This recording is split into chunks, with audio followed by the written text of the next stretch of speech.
Hello everyone, my name is Jessica Cho and today we will be discussing some of the important trends in healthcare that are influencing change, as well as some of the skills that healthcare leaders need to develop in order to successfully navigate those changes. With me today I have Mallory, David, and Parker, and they have kindly agreed to join me in this discussion. So let's first start out by talking through some of those big trends that I was discussing. The first is the push towards a value-based healthcare system. So healthcare is an increasingly important issue for voters, and cost is often cited as one of the biggest complaints. So a value-based system works not only to address that cost issue, but also works to increase the quality of care. And one of the biggest ways to accomplish that is through different reimbursement models. So according to a 2017 study published in the article published in the New England Journal of Medicine, value-based care seeks to directly tie quality to reimbursement. And those benefits extend across the stakeholder spectrum, including providers, payers, suppliers, and some would even argue society as a whole. So before we go over some of those reimbursement models, I wanted to ask all of you how you think providers should get paid. I think that you should get paid on the work that they actually do. That's great. A follow-up question, do you think they should get paid on the amount of work that they do or the quality of work that they do? I think they should get paid on the quality of work that they do. Great, so that's a great segue into what a value-based reimbursement model is. So the first thing I'll mention is the traditional system of reimbursement, which is a fee-for-service model, meaning the more patients you see, the more services that you order, the more you get paid. And then the value-based system seeks to tie it more into quality. So it rewards and then penalizes providers based on that quality of care and then the measurements of certain health outcomes, just like you were talking about, David. So in general, the healthier that your population is, the more you get paid. As you think about that kind of model, are there any sort of issues that you see as a result of that new reimbursement structure? What about non-compliance? I'm a dietitian and I can make all the recommendations all day long to any patient, but inevitably some of them aren't going to follow those recommendations, which would make my work look differently. That's a fantastic point, and I think that's one of the biggest arguments against this value-based system. And to be honest with you, there's not really a good answer yet. They're still working through some of those issues as they employ some of these models directly in the field. So as we move on to the next section, I wanted to talk about technology and that sort of trend and how healthcare leaders need to keep that top of mind. So a 2020 CDC study showed that there was a 154% increase in telehealth visits between March 2019 and March 2020. Obviously a huge uptick because of the pandemic. And some of the reason why that was is there was regulatory waivers that made providers get paid more for those telehealth visits, and then there was also public health guidance that pushed patients to do that. So as we see millions of vaccines being delivered into arms every day, and hopefully normalcy is on the horizon, do you guys think that telehealth will continue to be a highly utilized care modality after the pandemic ends? Yeah, I think it will be continued to be used at a very high rate because people have become very comfortable with it and they've realized that they can be connected very conveniently with doctors and they don't have to worry about taking time off work or if they have childcare that they have to worry about. It's made things a lot more convenient for them. Yeah, that's absolutely true, and I think now that people have realized those benefits that you just mentioned, the system is sort of having to rework itself to build that in as a permanent function for all of the doctors and even hospitals. And so I think it'll be interesting, and healthcare leaders need to keep that top of mind as we move forward. It's not something that's just going to go back into the background, I don't think. So another big piece of technology that I wanted to touch on is electronic health records. So according to the Department of Health and Human Services, 96% of all hospitals and 86% of physician-based offices have a certified EHR system that they're using. And that date was as of 2017. So the benefits of these systems are pretty undisputed and obvious. So they help reduce waste, they create more coordinated and efficient care, and they even can help guide clinical decision making. So there have been huge strides in terms of the interoperability and standardization between these systems, and there are new and exciting innovations happening all the time from these vendors.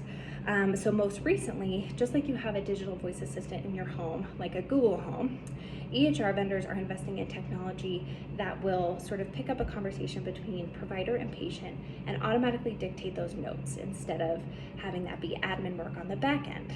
So I think people may feel strongly about this, but as patients, are you guys comfortable with this new technology that these EHR vendors are building in? Are you comfortable with that? in sort of your care? Maybe once it gets better.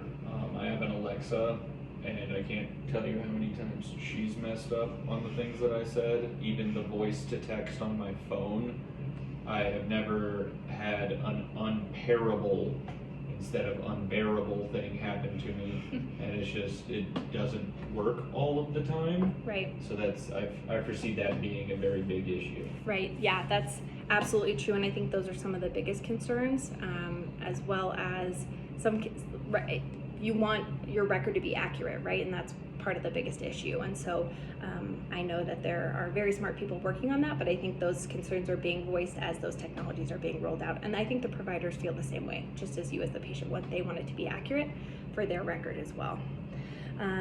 So moving on from technology, now that we've discussed some of those implications that healthcare leaders need to keep top of mind, I wanted to talk about regulation and legislation, which is always a big topic. So regulatory changes like the Affordable Care Act is a big example I'm sure you all have heard of, can drastically impact the way that healthcare organizations do business. And what's interesting is that drug pricing has largely been left out of the value-based system that we were discussing previously. And as a result, these drug prices just keep skyrocketing, and it's making headlines. So Deloitte reported in 2020 that there's more regulation being focused on fixing these issues, and that's something that is super important for healthcare leaders to think about. So some of these changes that have been proposed are innovative payment models like value-based contracting, and then CMS proposed an international pricing index. And hopefully a lot of these regulations, while it will be important for the organizations to keep up and making sure their operations adjust accordingly, I think it will help align drugs with the value-based system that the rest of the healthcare system has been on for a while now.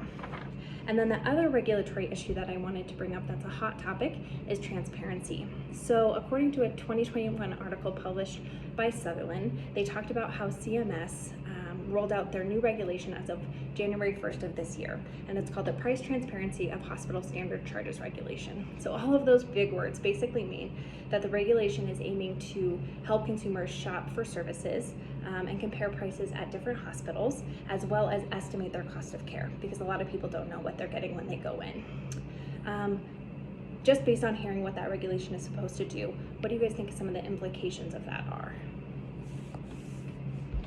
I think people can be afraid that they have a certain condition and they look to see at a hospital what it's going to cost to fix it, and then they may not get it addressed because they're afraid, because they see a huge number on the computer and they don't really understand how that number will truly factor into what they have to pay in the end. That's a good point, especially when you're not sure how your payer is going to work with all of that. Do you think transparency is ever a good thing?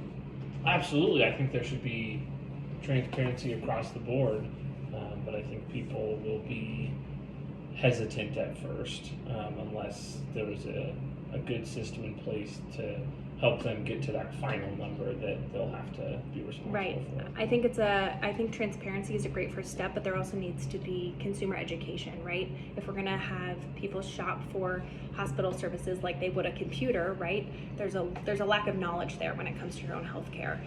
You can't Google a lot of those things. You're trusting your doctor and your care team. So I think both of those things can work together to make a nice future in terms of how we shop for our healthcare services. That's a great point. And so some of the implications, and I love the one that you just brought up, so there's operations implications of the healthcare manager, brand reputation, as well as the relationships with your consumers. And so as a leader, I think it's really important as you're moving forward to ask some of these questions. If you are the leader of a hospital, do your prices, can you justify your prices as compared to your competitors? Or are your prices consistent with the quality of care that you're receiving? Those are things you really need to ask yourself now that those prices are out in the public for people.